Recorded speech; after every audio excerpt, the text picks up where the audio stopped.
We are recording. We're recording. We're recording. Okay. So I guess we should say what we're doing, hey? Yeah. Okay, I'll do it. Sure, So, go for it.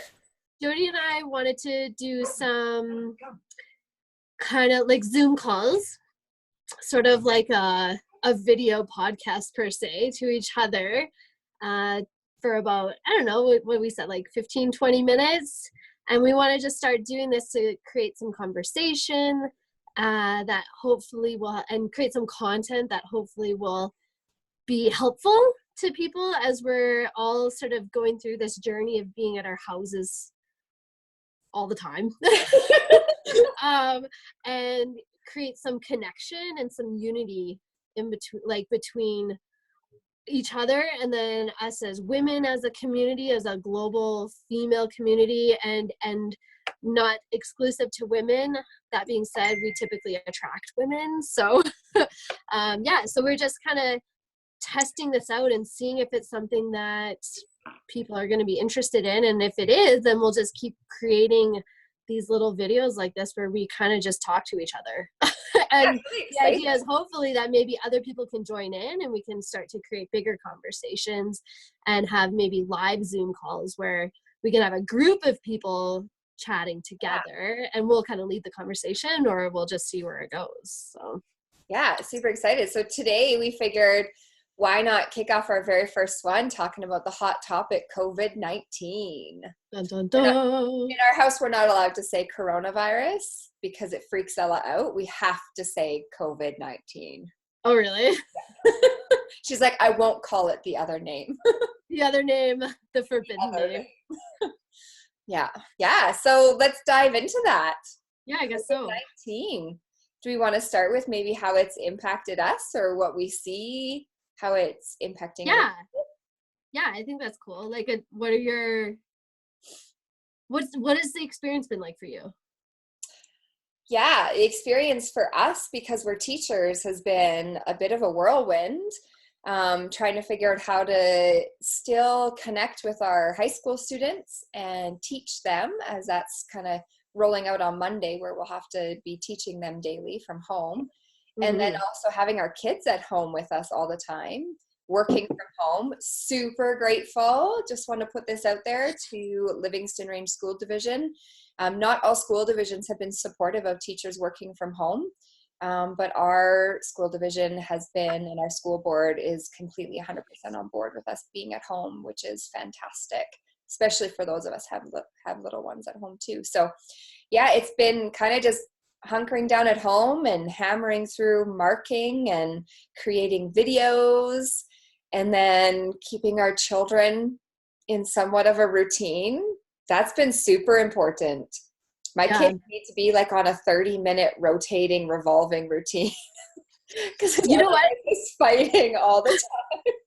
I found that the routine was actually like as much for my own sanity once I got like the pictures on the wall, because Michaela's like 3, right? Yeah. So the pictures on the wall of this is what we do. And then I was like, oh, okay, I don't have to think anymore. Totally. It's like, okay, what's next? And yeah. I need, like, even like when we're doing house cleaning, like if we're spending the day house cleaning, it needs to be like 30 minutes of cleaning, 30 minutes of playtime, 30 minutes of cleaning, 30 minutes of playtime. So that's kind of how we structured our like homeschool day, because my kids go crazy and they just start fighting if they don't have that kind of boom, boom, boom structure. Yeah. I'm finding too that like just getting outside has been the biggest thing for us too, because then you don't feel that cooped up feeling. And it's been so cool, actually. Have you noticed, like, when you're outside, gosh, there's just like people are everywhere outside. I know. It's so amazing. I mean, granted, I don't like, if you're tuning into this and you don't live in the Crozes Pass where we do, like, we're in this little mountain town, so we're pretty blessed with the fact that we can get outside, and when we walk outside, we're pretty much just in the forest right there. But that being said, like, people on the trails and out even just biking and stuff like that, it's been kind of neat to be like, hey, this is sort of what maybe life is meant to be like, you know, all of us sort of living together instead of working all the time. And yeah, it's been kind of a neat thing to observe. Yeah, I think there's gonna be a lot of learning and a lot of like self-discovery that's going to happen over the next 3 months for people, next few Hmm. months. Yeah. How long do you think this is all going to last? What's I your have prediction? no idea. I'm not even going to throw anything out there because I've heard so many things. Like, I definitely think like school's done for the year. Like, we're going to be definitely out of the schools for the rest of Yeah. this school year. But then there's been things thrown out that it might continue into the fall. And I don't know how accurate that information is. So for now, it just is. It's our new normal until it isn't. Yeah, right? I Yeah. guess so. Normal or new Yeah. normal. And like, can you imagine this happening? Like, we're so blessed. Like, we can connect. Like, you and I, like, that's what I was most sad about. I was like, oh, but Courtney and I need to be able to get together and do our work together. And like, we can do this. So it's just such a blessing that we can connect with people virtually and still like see each other. Chelsea May's yoga that she's doing Yeah. is amazing. And like all these people who are stepping up and offering things virtually, I think we're so Yeah. blessed that that's even a possibility.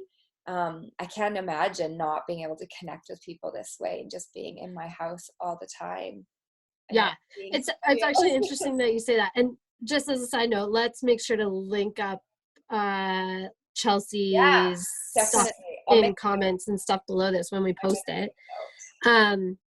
Yeah, I found that too. Like, I was just having this conversation this morning at the breakfast table with Brayden about how I actually feel way more connected with people right now, Yeah, even though I've been seeing nobody. yeah, And I was trying to figure out why. And it dawned on me that right now there's this like, yeah, there's all of this kind of fear and stuff about what's going to happen. Well, unknown. There's a lot of unknown, which a lot of people will internalize as fear. hmm, Um, I kind of like unknown. Like it sort of sparks my adventurous side, and I'm kind of like, ooh, what's coming next? You know. But that's me, and I'm a little weird. So, but anyways, there's a lot of unknown, a lot of fear. But I think a lot what comes with that too is a lot of compassion.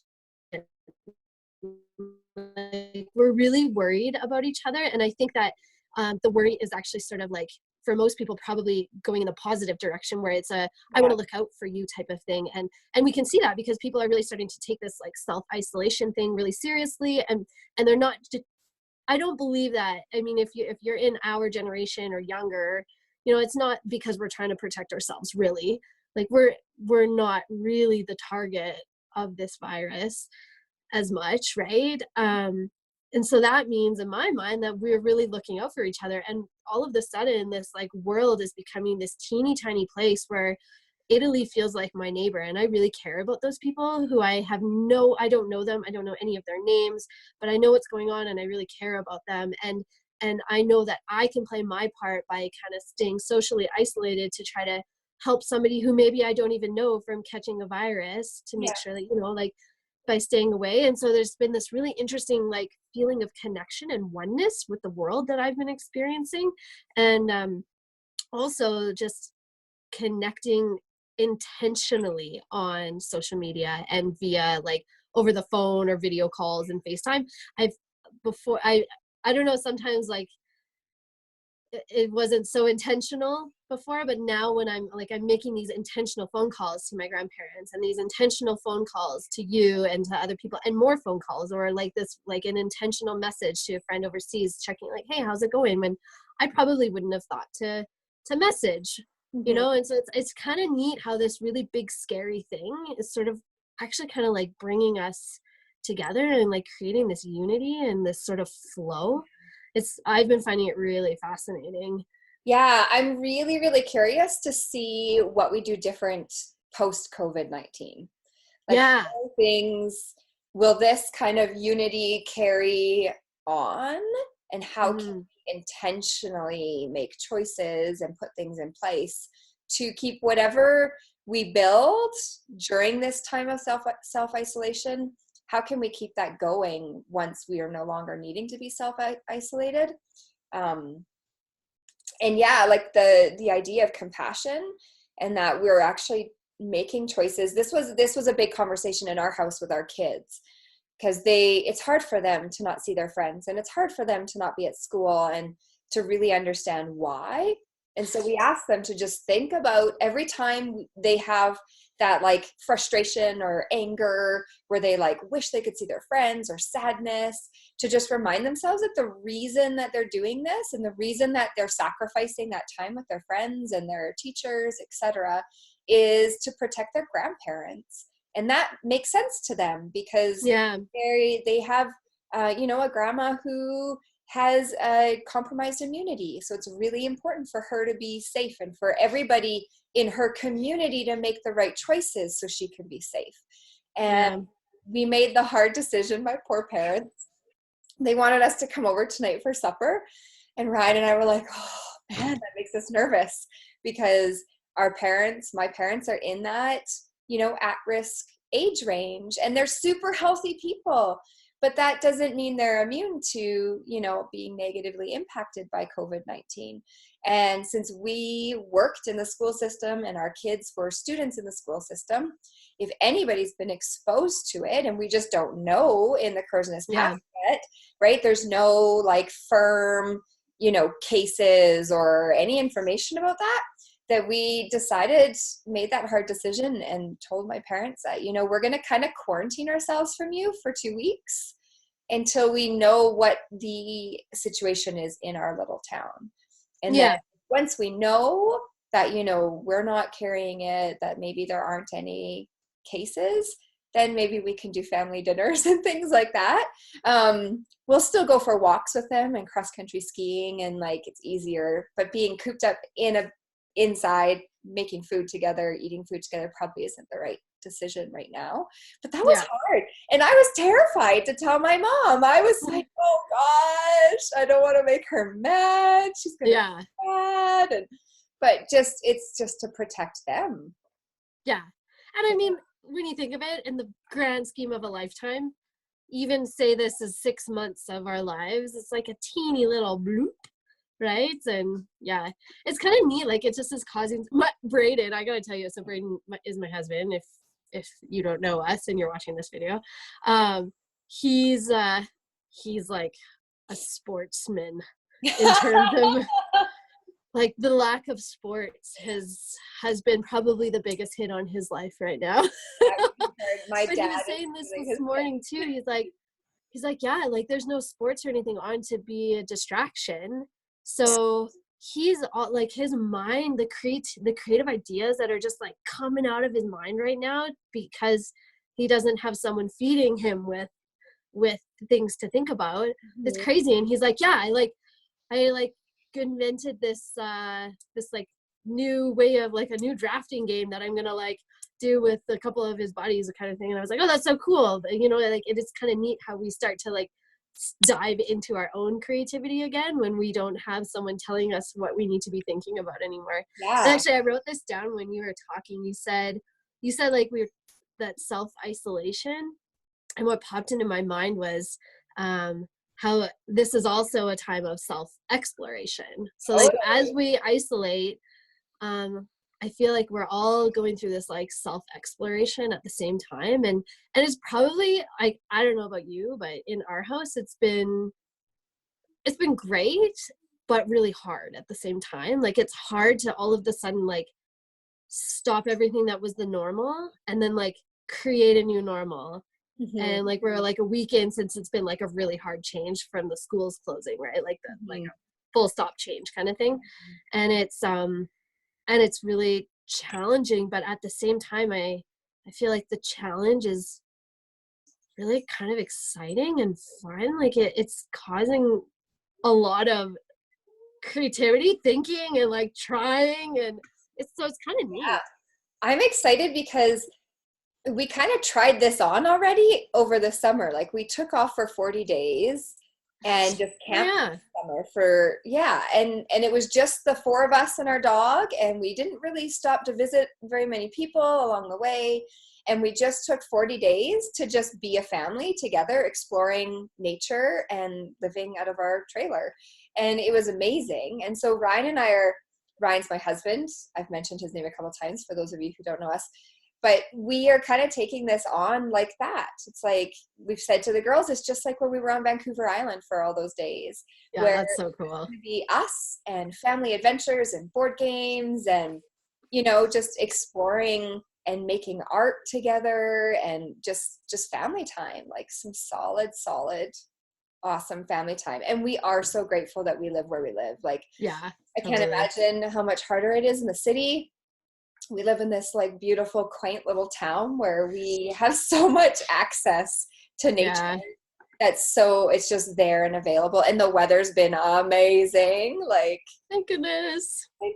Yeah. So I'm actually really looking forward to seeing what comes out of it for our family. Once we get, like, right now, Ryan and I are still, like, our stress levels are still here with just teaching and what that's going to look like. And there's been lots of limitations put on us in terms of how many hours per week of work we can give our students, and which is good for us because it limits, like, it caps like how much time we are needing to pour into it. But just trying to serve our students this way is still a little bit stressful. But once we kind of have that under wraps and we know what that's going to look like and that becomes comfortable, I'm super excited. I'm excited to paint. I'm excited to, like, read all the books that are on my bookshelf that I haven't read yet. I'm excited to do online courses that I haven't finished. Like, I'm just really excited for the learning I'm going to get to do that I never have time for. Totally. Yeah. Hey, so I'm just noticing the time, and I feel like we should probably wrap this up to keep it. I know, right? I could talk for like another hour. Jody and I, we could just start talking and then we'll talk for 3 hours. So we better not. The hardest thing for us to do is keep things short. But I don't know, why don't we end with like, why don't we end with like your, I don't know, like a takeaway, if each of us say a takeaway of like what we would just want to like say if we were to put some value out there into the world of, I don't know, I would our own say, experience. Like, try to find that one thing that you don't usually have time for, but you always wished you had time for. And there's that, like, yoga. For me, it's yoga. I never make time for yoga in my life. And now I've been given all this time and these fantastic resources virtually that for me, yoga is that one thing that I'm going to do more of because of this situation. So maybe just finding that one thing that you always wished you could do more of and just do more of that one thing. Nice. I love that. I think for me, it would be the idea of allowing yourself to just, I guess it kind of goes along with that idea of taking advantage of your time, but shifting from being a person of doing to a person of being. So we've been given this sort of blessing in disguise where we can't really do the things that we typically do. And so filling that doing space, that doing void with being, and who are you waking up to be every day? I love that. Yeah. Give me chills. Tingles, goosies. Yeah. And I'd love to, like, if you guys, those of you watching, if you have questions for us or things that you guys would like to see us talk about, throw that in the comments. We'd love to talk about anything, honestly. Yeah, really. And if you don't want to hear our voices as much and you want to be a part of the conversation, let us know too. And we can get more people on and kind of make this, we'll just build a big old Zoom community. Perfect. I love it. All right. Thanks for your time today, Court. I know you and your family are off to explore the outdoors and enjoy your time with your little. Thanks. You too. Have a great weekend. Talk to you soon. See you, Jody.